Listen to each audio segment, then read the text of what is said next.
Well, aloha and good morning, and welcome once again to The Secret Art of Huna. I wanted to talk to you today about the big why not. Um, we spend a lot of time, I spend a lot of time when I teach people talking about the big why, and a lot of my teachers and colleagues and people I know in personal development, we talk about the big why. But today I wanted to talk about the big why not. And the reason that I wanted to talk about the big why not is that I have, as a result of doing a retreat over the weekend, I've had a big realization about an area in my life where no matter how big my big why not outweighs my big why, which is why I'm not getting the results that I want in that area of life. So I hope that's going to be a useful piece of thinking for you. So, a bit of context. 4 years ago, I joined a program called Lead the Change. It's part of the one of many programs offered by the one of many organization run by Joanna Martin. And Lead the Change is a great program. It's a leadership program for women, supporting women to step into their leadership, whatever area of life that is, or whether it's family or community or an organization, wherever you want to be a leader. So becoming a leader, but doing it A, without burning out, which a lot of women do, and B, without becoming a man in a frock. So becoming very masculine. So leading from the feminine, from a healthy feminine, and being healthy while you're doing it.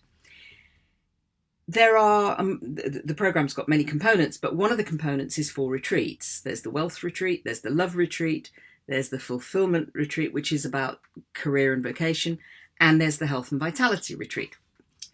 When I first did it, I wasn't able to do the health and vitality retreat. There was something else happening.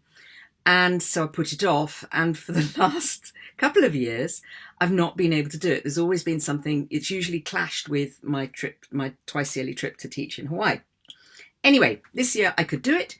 So we decided that I would do it as a delegate. Usually I coach on these because I'm an in-house coach for one of many. That's what I do when I'm not doing Huna. But decided to actually do this as a delegate. And I am so glad that I did. Because in the work that we did, I had this realization. Now, the issue that I've got, I feel my life is so sorted. I'm at my most contented and joyful and connected in terms of my spirituality than I've ever been in my entire existence. So when people say, how's your life? It's good. And there's just this one area at the moment, which is health and fitness, health and vitality. I've put on a lot of weight lately. I'm not really motivated to eat well. I'll binge eat. I'll do all the things that I know I shouldn't do.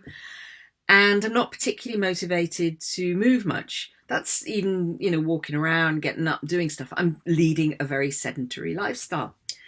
So for a while, I've been asking myself the question, why am I doing this? What is stopping me from really stepping into my full vitality, from being motivated to eat well, from being motivated to take, no, I don't need to go to the gym every day, but to take a decent amount of exercise so that I'm actually moving my body. People say to me, but Jane, you look gorgeous. You've got a good body. I like my body. It's not that I dislike the look of it. The problem is that it's not as mobile as it used to be, and that's completely down to the actions that I'm not taking. It's not as mobile as it used to be, and I know that because of the weight I'm carrying and the age I am, I'm much more prone to things like diabetes and cardiac disease. So there are good reasons for wanting to reduce the weight and get more mobile. In the retreat, we did all the usual things that you do. We looked at values. Now, your values are what's important to you in an area of life. So my health and fitness values would be what's important to me about health and fitness. And because health and fitness is such a critical part in life itself, then also looking at what's important to me about life itself. I do a lot of work with this with clients. A lot of clients come to me because they can't find their purpose, the big why. We talk about the big why. They've got an area of their life that's not working. We talk about the big why for that area of life. I've done all that. I've got lists of big whys for health and fitness, and I've got lists of big whys for life itself. I have my purpose. I know why I was put on the planet, and I love it, and I'm working with it, and it's amazing. So the values then, what's important to you about an area of life, or what's important to you about life itself. In the past, I've done my life values, and actually they've been pretty good. They've been a small number, and they've been quite positive, because your values provide your deepest level of motivation. It's very, very unconscious what's important to you. Ideally, probably the top 5 to 8 values are the ones that are going to give you the greatest motivation. And ideally, they want to be towards things. Why is fun important to me? Well, fun's important to me because I just enjoy having a good time. I like having a laugh. It gives a sort of zing to life. That's the towards. The away from might be because I don't like being bored. I like fun. If I don't have fun, I'm bored, for example. Anyway, so my life values previously have been pretty well formed. And actually, my health and fitness values haven't been too bad. But what I found this time was, firstly, that my life values, health and fitness, had dropped out of not just the first 5, not just the first 8, but health and fitness was down to 10. Which, yes, it was in there, but 10 is low for high motivation in terms of life. And health and fitness really, ideally, you want health and fitness to be a little bit higher if it's going to work for you. So health and fitness had dropped down for me. And there was more of an away from in terms of health and fitness. It was, because I don't want to, because it's too difficult, all sorts of reasons, things that I didn't want. And it caused me to start to think hard. And the harder I thought, the more I realized that, yes, I have these lists. There's 100 big whys on life, 100 big whys on health and vitality. But I have a big why not. And my big why not, it's a single why not. But it's so big that it outweighs all my whys. And my big why not is a fear.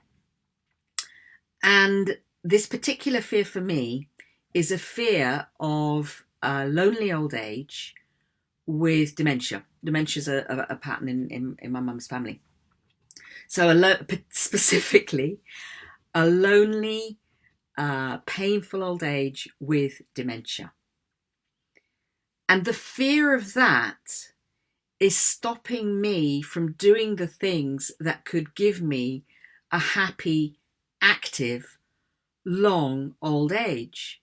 Because my fear is that old age inevitably will be sad, lonely, and probably in a home with dementia. Whereas, in order to fulfill my purpose, in order to have a joyous long life, which is possible, then I need to be doing the health and vitality things. But I'm not, because I'm frightened that I will actually live a long time and it won't be good. So there's all sorts of little twists and turns in this thing that I hadn't previously picked up.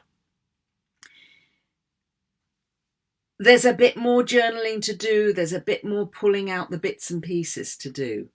But at least now I know what the problem is. It's the big why not. And I've got the tools and the techniques to release the big why not, which is just fantastic. And the reason that I wanted to share this with you today is that if you have got most of your life working, and there is a particular area which, on the face of it, when you look at it, you think, well, it should be working for me. It should be going well, but it's not. Then it might be worth exploring what is your big why not? For me, why choose life? Very clear. Why not choose life hasn't been obvious, but now I'm starting to understand why I'm not choosing life, because I'm not, and therefore not choosing health and vitality. It's shocking for me because of what I do. Because, as I said at the beginning, I'm at my most joyful and contented. I've got some amazing things going on in my life. My life, I love it. But it's the future. It's the fear of the future. So I hope this has been useful to you. I hope it's provoked a few thoughts. If you're interested in knowing more, then do join the Secret Art of Huna for Powerful Transformation group, and we can talk more there. And if you're interested, I am running retreats, and the next retreat is in July. It's the 22nd to the 26th of July in Salisbury. secretartofhuna.com/retreat. And I look forward to seeing you somewhere very soon. Take care now. Aloha.